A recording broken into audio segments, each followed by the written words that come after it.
छत्तीसगढ़ में जब बसपा के सरकार आई, हमर धान के कुंटल 4000 हो जाही। हाथी छाप के सामने वाला बटन न दबाना, नारायण रत्नाकर ला विधायक बनाना है। मगन होके अब किसान हददरिया गाही, 4000 क्विंटल माओ खर धान बेचाही। पढ़े लिखे मन परमानेंट रोजगार पाही, छत्तीसगढ़ में जब बसपा के सरकार आई।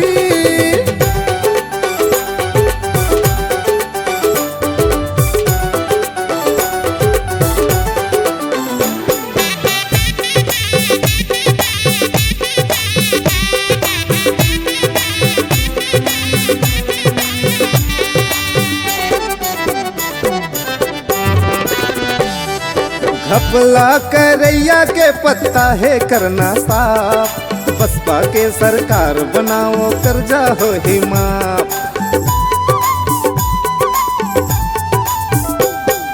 घपला करैया के पत्ता है करना साफ, बसपा के सरकार बनाओ कर्जा हो ही माफ। डॉक्टर इंजीनियर के फ्री में हो ही पढ़ाई, 2000 पेंशन पाही डोकरा डोकरी दाई। महिला समूह वाली घलो मन राज करे ही, 25 लाख रुपया लोन कम ब्याज में मिलही। 6000 तनख्वाह अब तो मिटा नहीं पाही, छत्तीसगढ़ में जब बसपा की सरकार आई।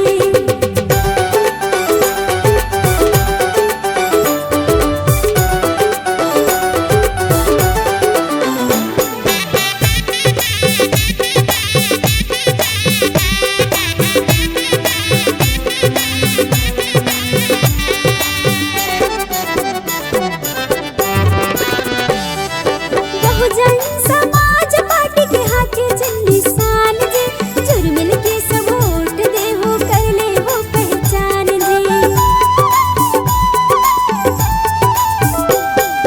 बहुजन समाज पार्टी के हाथे झंडी सान जी, जुर्मिल के सब वोट दे हो कर ले हो पहचान जी।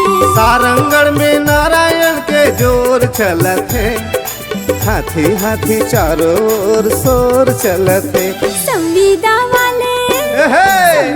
वाले तक को परमानेंट हो ही, गोबर वाला सरकार जब सस्पेंड हो ही। गाँव में 300 दिन मजदूर ला रोजगार मिलही, छत्तीसगढ़ में जब बसपा के सरकार बनही। गाँव गाँव में अंग्रेजी के स्कूल खुले ही, गली खोर पक्का होई तना धूल उड़ेही।